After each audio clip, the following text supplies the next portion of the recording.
Bueno, nosotros le vamos a hablar sobre las chaperonas y chaperoninas. Primero, ¿qué son las chaperonas y chaperoninas? Las chaperonas y chaperoninas son proteínas que asisten en el correcto plegamiento de otra proteína, evitando la formación de agregados no funcionales. Son esenciales para la homeostasis celular y desempeñan un papel clave en condiciones de estrés como el choque térmico. Su importancia en el plegamiento proteico. Las proteínas deben adquirir una estructura tridimensional específica para ser funcionales. Sin embargo, durante su síntesis y plegamiento pueden quedar inestables, lo que puede llevar a la formación de agregados. Las chaperonas y chaperoninas ayudan a evitar estos errores, promoviendo el plegamiento correcto o facilitando el replegamiento tras el desnaturalizamiento. Las diferencias entre chaperonas y chaperoninas, que las chaperonas actúan como facilitadoras del plegamiento sin encapsular a la proteína sustrato, y las chaperoninas forman complejos de estructura tipo barril, proporcionando un ambiente aislado para el plegamiento. Estas se dividen en chaperoninas de tipo uno y tipo 2.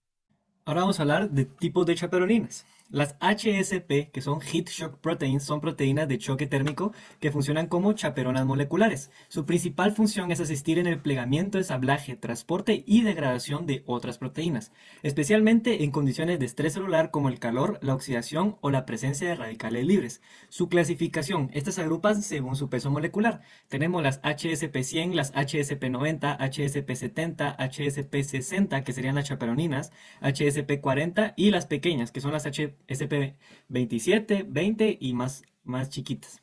¿Cuál es su importancia? Son esenciales para la homeostasis celular y están implicadas en enfermedades como el cáncer, enfermedades neurodegenerativas y procesos de infección bacteriana, donde algunas bacterias patógenas utilizan sus propias HSP para sobrevivir al huésped. Y ahora les voy a hablar sobre el tipo de mecanismo. El mecanismo de acción de las HSP es muy curioso, ya que se basa en la capacidad para reconocer, unir y asistir en el correcto plegamiento de proteínas, evitando su agregación y facilitando su funcionalidad. Aunque hay variaciones entre diferentes familias de HSP, el mecanismo general sigue estos pasos. El primer mecanismo es el reconocimiento y unión. Las HSP identifican la proteína desplegada o mal plegadas a través de regiones hidrofóbicas expuestas. Estas interacciones previenen la agregación de proteínas mal plegadas que podrían ser tóxicas para la célula. Después tenemos la interacción de ATP dependiente. La mayoría de HSP funcionan con un ciclo de unión y liberación regulado por ATP. Cuando la chaperona está en su estado de unión está estado unido a ATP, tiene baja afinidad por la proteína sustrato. Cuando hidroliza el ATP a ADP, cambia de conformación y aumenta su afinidad estabilizando la proteína desnaturalizada. Y por último, el plegamiento y la liberación, que una vez ya terminó todo este proceso, lo que hace la chaperona es quitar la tapita que tiene adentro y ya libera la proteína plegada.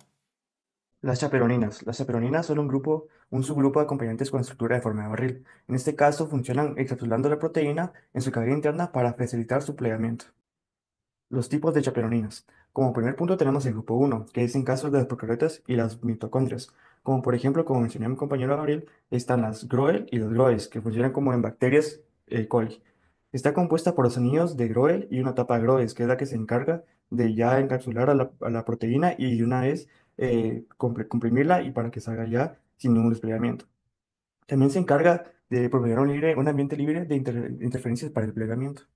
Ahora, el grupo 2 que está compuesta por eucariotas y arqueas. En este ejemplo tenemos la TRIC o la CST.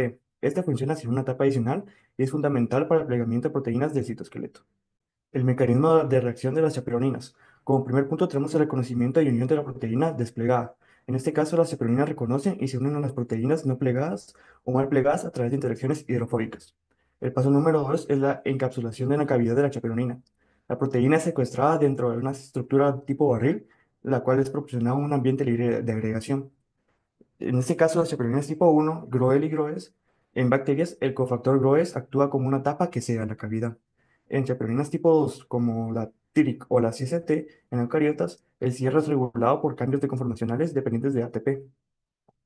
En este caso, el cambio conformacional y el pegamiento es por medio de la hidrólisis de ATP que induce un cambio de conformacionalidad en la chaperonina, expandiendo la cavidad y facilitando el plegamiento de la proteína atrapada. Y como por último, la liberación de la proteína plegada. Una vez completado el plegamiento, la chaperona es liberada de la proteína en su conformación nativa. Relevancia biomédica y aplicaciones. Chaperonas y su relación con enfermedades. El mal plegamiento de proteínas puede llevar a la acumulación de agregados tóxicos, lo que está asociado con diversas enfermedades. Algunas de las más relevantes incluyen Alzheimer. Se acumulan placas de beta amiloide que interfieren en la comunicación neuronal. La acumulación de beta amiloide en el cerebro es conocido precursor de la enfermedad.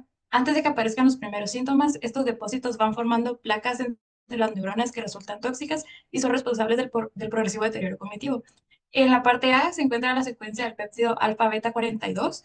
En la parte B, el péptido en disolución forma una hélice. Y C, cuando el péptido se agrega, lo hace de forma en fibra, formando un tapete conocido como fibras amiloides mal plegadas resistentes a la eliminación. Parkinson. Se forman agregados de alfa-sinucleína que dañan las neuronas dopaminérgicas. Es una proteína que se encuentra en las terminales presinápticas. Abunda en el tejido encefálico y puede experimentar cambios conformacionales y bioquímicos que determinan la aparición de depósitos citoplasmáticos. Enfermedades priónicas. Son causados por proteínas priónicas mal plegadas, PRPCC, que inducen en el mal plegamiento de proteínas normales, generando enfermedades fatales como enfermedad de Creutzfeldt-Jakob en humanos, que es consecuencia de una mutación en el gen de la PRPCS que provoca un cambio en la forma normal de la molécula, convirtiéndose en un prión causante de la enfermedad. Es un trastorno cerebral poco frecuente que deriva en demencia. Aplicaciones biotecnológicas y terapéuticas, ingeniería genética y producción de proteínas recombinantes. En biotecnología se utilizan acompañantes para mejorar el plegamiento de proteínas recombinantes producidas en bacterias. Un ejemplo de esto puede ser la producción de insulina humana en E. coli con ayuda de chaperonas. Desarrollo de fármacos para enfermedades neurodegenerativas. Se están diseñando fármacos para modular la actividad de acompañantes, con el fin de evitar la acumulación de proteínas tóxicas en el cerebro. Un ejemplo pueden ser los inhibidores de HSP90 para frenar la progresión del Alzheimer y Parkinson. La imagen de aquí representa una estructura de una proteína clave para crear fármacos contra el cáncer de pulmón. Y finalmente, terapias contra el cáncer. Se están desarrollando compuestos que bloquean la actividad de HSP90, lo que provoca la inestabilidad de proteínas clave en las células tumorales y la muerte selectiva. Un ejemplo puede ser el gen 17-AAG, conocido también como tanespimicina, un fármaco en ensayos clínicos para el tratamiento del cáncer. Conclusiones sobre el tema. Las chaperonas y chaperoninas son proteínas fundamentales en la biología celular, ya que aseguran el correcto plegamiento de otras proteínas, evitando su malfuncionamiento o agregación. Su papel es clave en condiciones normales, pero se vuelve aún más importante en situaciones de estrés celular o enfermedades relacionadas con el mal plegamiento de proteínas. Se han identificado como blanco terapéutico en diversas patologías, incluyendo enfermedades neurodegenerativas, cáncer y trastornos genéticos. Su uso en biotecnología y medicina ofrece nuevas estrategias terapéuticas y avances en la producción de proteínas de interés biomédico. El estudio de estas proteínas sigue siendo un campo de gran interés científico, con potenciales aplicaciones en medicina personalizada y la biotecnología industrial. Finalmente, les presentamos la autoevaluación sobre el tema. Que las preguntas son, ¿cuál es la diferencia principal entre una chaperona y una chaperonina en términos de mecanismo de acción y estructura? Mencione dos enfermedades relacionadas con el mal plegamiento de proteínas y explique cómo los acompañantes podrían influir en su tratamiento. Y finalmente, ¿por qué los acompañantes como HSP90 son un blanco importante en el desarrollo de fármacos contra el cáncer? Esto ha sido todo por nuestra presentación. Muchas gracias por su atención.